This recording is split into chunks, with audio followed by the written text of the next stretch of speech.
Friends, देखिए बेटा, जैसे मैंने आपको बता रखा है कि जब हम डेटाबेस कनेक्टिविटी करते हैं तो माइस्क्वेल और पाइथन की कनेक्टिविटी होती है। उसमें कुछ स्टेप्स होते हैं बेटा, उन स्टेप्स को मोटा मोटा समझेंगे।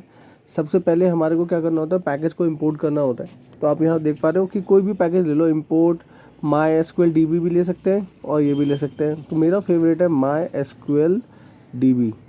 तो आप चाहो तो ये पैकेज को हम इंपोर्ट कर सकते हैं। तो ये सबसे पहला स्टेप होता है हमारा।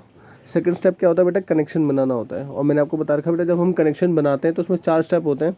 सबसे पहले हम लोकल यूज़र, जो भी हमारा यूज़र नेम और पासवर्ड है वो हो सकता है।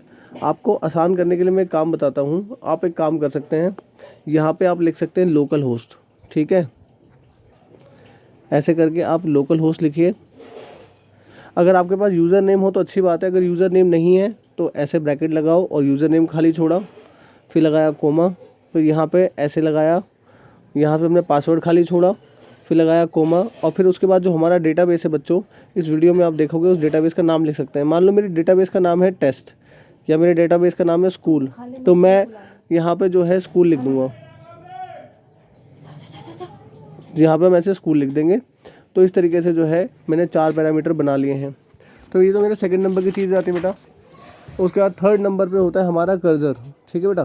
कर्सर क्या होता है कि जैसे हमने अपने डेटाबेस में कनेक्शन बनाया तो उसमें हमारे को एक्टिवेट करने के लिए हम कर्सर का इस्तेमाल करते हैं।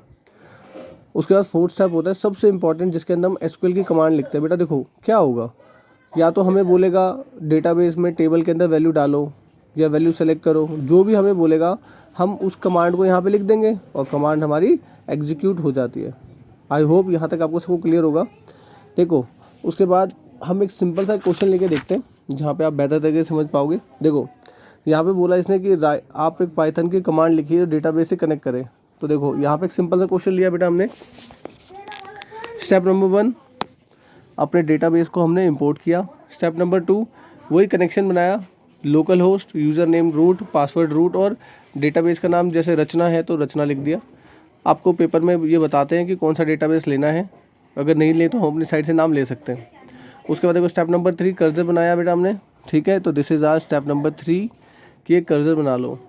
कर्सर जो है डेटाबेस का जो कनेक्शन होता है उसके साथ ही जुड़ के बनता है। तो जैसे कनेक्शन का नाम DB रखा है तो DB.कर्सर लिख देंगे। कौन होता तो कौन.कर्सर लिख देते, सिंपल है। उसके बाद जब ये कनेक्शन बन जाता है तो यहाँ से एक मैसेज प्रिंट कर देते हैं, डेटाबेस कनेक्ट हो चुका है, और फाइनली इसे क्लोज कर देते हैं। तो ये बहुत सिंपल सा स्टेप है जिसमें सिर्फ और सिर्फ डेटाबेस कनेक्टिविटी हमने सीखी है स्टूडेंट्स। आई रिपीट, कुछ स्टेप होते हैं।